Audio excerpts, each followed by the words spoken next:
राधे दोस्तों, Shiv Shakti YouTube channel पर आप लोगों का बहुत बहुत स्वागत है। मैं उम्मीद करती हूँ आप लोग अच्छे होंगे, खुशहाल होंगे और सभी के घर में माता रानी की कृपा होगी। तो दोस्तों, आज हम बात करने वाले हैं जब हमारे ऊपर या आपके ऊपर ईश्वरीय कृपा होती है तो आपके साथ होने लगते हैं ये अनुभव। ऐसा नहीं कि हर किसी के ऊपर ईश्वरीय कृपा होती है, हर किसी के ऊपर भगवान जी का हाथ होता है। माता रानी इष्ट देव उसी दिन से खुश होते हैं जो उनकी टाइम टू टाइम पूजा पाठ करते हैं। और भगवान को खुश करना ये नहीं कि आप दिन रात मंदिर में ही बैठे रहो, पूजा पाठ ही करते रहो, आप अपनी फैमिली को भूल जाओ, अपने परिवार को बिल्कुल ही छोड़ दो और आप सिर्फ राम नाम में खो जाओ। ऐसा भी नहीं। अगर भगवान उनसे भी खुश हो जाते हैं, वो जो सुबह शाम भी सच्चे मन से या 2 मिनट के लिए इष्ट देव को याद करते हैं, भगवान जी उनसे भी हाँ इष्ट देव बहुत जल्दी प्रसन्न हो जाते हैं, खुश हो जाते हैं। भगवान को खुश करना भगत के वश में होता है। भगवान ये नहीं कहते हमसे कि आप अपना काम काज सब छोड़ दो और मेरी पूजा में लग जाओ। भगवान नहीं कहते हैं। भगवान कहते हैं कि आप अपना कर्म करो, फल की इच्छा मत करो। मतलब आपकी जो नियम है, दिनचर्या है, उसके अनुसार आप चलिए और अपने कर्म है उसको करते रहिए। तो दोस्तों, मैं अपनी वीडियो शुरू करने जा रही हूँ। सबसे पहले, अगर आप लोगों ने अभी तक भी मेरे चैनल को सब्सक्राइब नहीं किया है तो प्लीज़ पहले मेरे चैनल को लाइक शेयर सब्सक्राइब करना ना भूलें और बेल आइकन को जरूर प्रेस करें, जिससे कि मैं कोई भी नई वीडियो डालूँ तो उसका नोटिफिकेशन आप लोगों को सबसे पहले मिल सके। तो जैसा कि मैंने शुरुआत में बताया कि ईश्वरीय कृपा होती तो आपके साथ होते हैं, ये होने लगता है ये। तो आपको कौन सी ऐसी चीज़ें हैं, कौन से ऐसे अनुभव हैं जो आपको होने लगते हैं जब आपके ऊपर ईश्वरीय कृपा होती है या आने लगती है। तो दोस्तों, सबसे पहले आपको जब आप भगवान में लीन नहीं होते या भगवान की पूजा आप शुरू करने कर लगते हो तो क्या होता है, भगवान से जुड़ी चीज़ें आपको अच्छी लगने लगती हैं। मतलब जब भगवान की कृपा आपके ऊपर आने लगती हैं तो आपसे भगवान से जुड़ी ही सारी चीज़ें आपको अच्छी लगने लगती, जैसे भगवान के मंदिर, हनुमान चालीसा, रामायण, गीता पाठ, ये सारी चीज़ें आपको अच्छी लगने लग जाती है। जैसे भगवान के कहीं कीर्तन हो रहा है तो आपका मन करता है, आप मोहित हो उठते हो और आपको उस दिशा में जाना भी नहीं होता है, फिर भी आप उस दिशा में चले जाते हो। आपका मन करता है कहीं भागवत गीता हो रही है, मैं पूरा टाइम यहीं बैठा रहूं, इसको सुनता रहूं। आपके मन को एक अजीब से सुकून मिलता है, एक अजीब सी शांति आपको मिलने लगती है जब आपके ऊपर आपकी ईश्वरीय कृपा होती है। जो इष्ट देव होते हैं उनके जैसे भाव आपके अंदर उत्पन्न होने लगते हैं। जैसा कि माँ दुर्गा की जब सवारी होती है तो हमारा जो व्यवहार है वो सहज बिल्कुल सौम्य हो जाता है। उसी प्रकार जिस भी इष्ट देव की कृपा आपके ऊपर होती है, आपके अंदर उस इष्ट देव का के जो भाव हैं वो अपने आप ही पैदा या उत्पन्न होने लगते हैं। आप अपने आप ही अपने अंदर एक अजीब सा चेंज एक अजीब सा बदलाव अपने अंदर अपने व्यवहार में फील करने लगते हो, महसूस करने लगते हो जब आपके ऊपर ईश्वरीय कृपा होती है। और क्या होता है, मन में दया भाव। मतलब जब आपके ऊपर ईश्वरीय कृपा होती है, आपके मन में दया भाव, गरीब के प्रति प्यार, जानवरों के प्रति प्रेम, ये सब आपके प्रति उत्पन्न होने लगता है। आपको किसी को भूखा देखकर आपको मन में अपने आप ही गिल्टी फील होता है, यार मैंने रोटी खाई है, शायद इसने खाना खाया है, इसकी मैं किस तरह हेल्प करूं।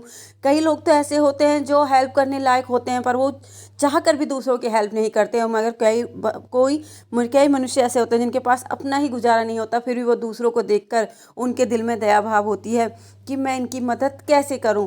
हमें सबकी मदद करनी चाहिए, या हम कैसे भी करें, छोटी मोटी हर तरह की मदद हमें एक दूसरे की करती रहनी चाहिए। जब हमारे साथ ईश्वरीय कृपा हमारे ऊपर होती है तो हमारे साथ ये अनुभव होने लगती है। और क्या होता है, हमें जब हमारे ऊपर ईश्वरीय कृपा होती है या आपके साथ होने लगता है तो क्या होता है, आपको जो आपके इष्ट देव हैं या कुल देव हैं वो आपको क्या होता है, उनके आपको सपनों में दर्शन होने लगते हैं। सपनों में आपको किसी न किसी रूप में उनके दर्शन होने लगते हैं। माना कि आपके इष्ट देव शिव शंकर भोलेनाथ जी हैं तो आपको सपन में डमरू दिख सकता है, भोलेनाथ बाबा जी का त्रिशूल दिख सकता है, या आपको नंदी की सवारी, कुछ भी सपन में आपको भगवान के दर्शन होने लगते हैं।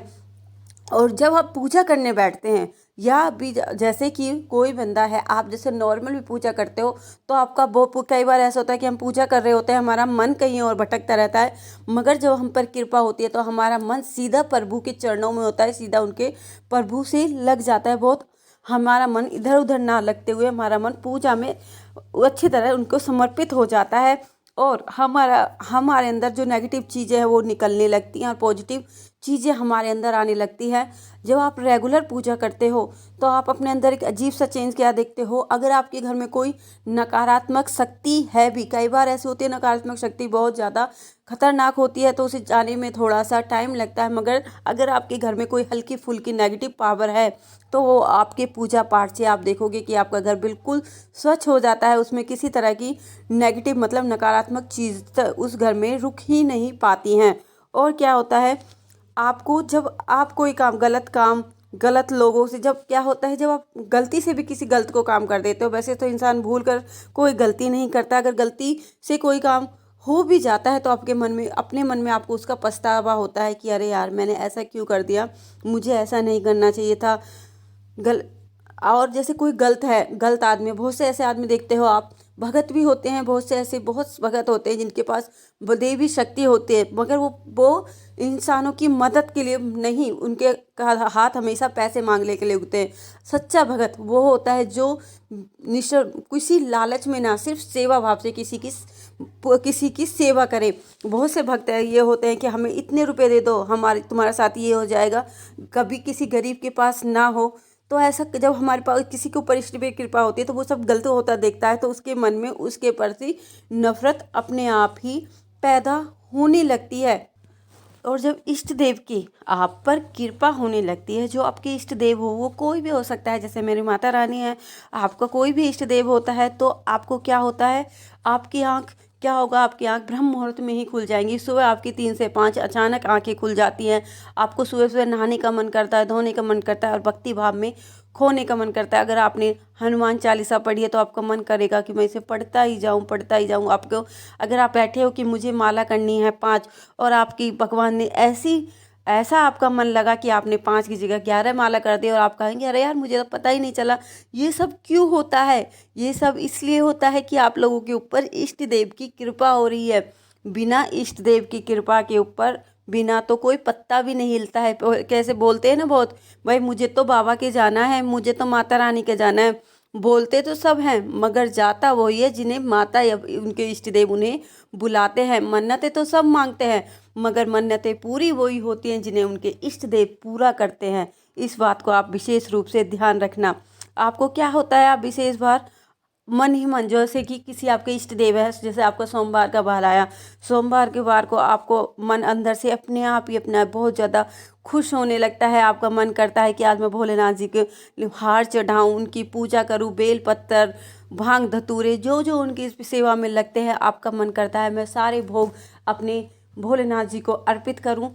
जैसे कि तो ये सब क्यों होता है कि जो आपके इष्ट देव है वो आपसे खुश है, आप पर प्रसन्न है। और जब किसी पर भी इष्ट देव की कृपा होने लगती है या आने लगती है तो सबसे बड़ा चेंज क्या होता है, उस मनुष्य का व्यवहार, मतलब जो उसके अंदर अगर वो गुस्सेला भी इंसान है तो उसे जल्दी से गुस्सा नहीं आता है। कोई उसके सामने गलती भी कर रहा होगा फिर भी वो चाहते हुए भी उस पर गुस्सा नहीं कर पाता है। उसके व्यवहार में एक अजीब सी सौम्यता आ जाती है, एक अजीब सा बदलाव होता आ जाता है जिसे सामने वाला इंसान भी, व्यक्ति भी, आपकी माँ, आपकी बहन, आपके भाई आसानी से पहचान जाते हैं कि इसमें तो बहुत ज़्यादा परिवर्तन हो गया, ये पहले तो ये ऐसा नहीं था अब ये ऐसा होने लगा। तो ये सारे परिवर्तन आपके अंदर जब आते हैं, जब आपके ऊपर इष्ट देव की जो कृपा होती है वो आपके ऊपर होती है, जब ये सारे परिवर्तन आपको देखने को मिलते हैं। दोस्तों अगर मुझे उम्मीद है कि जो जानकारी मैंने आपको दी है आपको अच्छी लगी होगी। अगर आपके ऊपर भी इष्ट देव की कृपा है, अगर आपको भी ऐसे संकेत मिल रहे हैं तो आप अपने इष्ट देव की पूजा में, अगर आप अभी तक थोड़े से भी नियम बाधा, ये कभी दिया लगाया, कभी जोत लगाई, नहीं लगाया तो नहीं लगाया, मगर आपको अगर ऐसी कुछ अनुभव हो रहे हैं तो आप अपने इष्ट देव की पूजा में अपना टाइम टेबल शेड्यूल सही से रखिए। जैसे सुबह आपने 6 बजे जोत बत्ती की तो कोशिश करिए कि शाम को भी आप 6 बजे अपने दीप जोत बत्ती ही करें। ऐसा करने से इष्ट देव खुश होते हैं, क्योंकि अगर आप एक टाइम पे काम करते हो तो उसका फल आपको निश्चित ही मिलता है। दोस्तों मैं उम्मीद करती हूँ मैंने जो जानकारी दी है आप लोगों को अच्छी लगी होगी। हम मिलते हैं अपने अगले वीडियो में, उस टाइम तक हमारे चैनल के साथ ऐसे ही बने रहिए, ऐसे ही प्यार देते रहिए। जय माता दी दोस्तों, जय माता।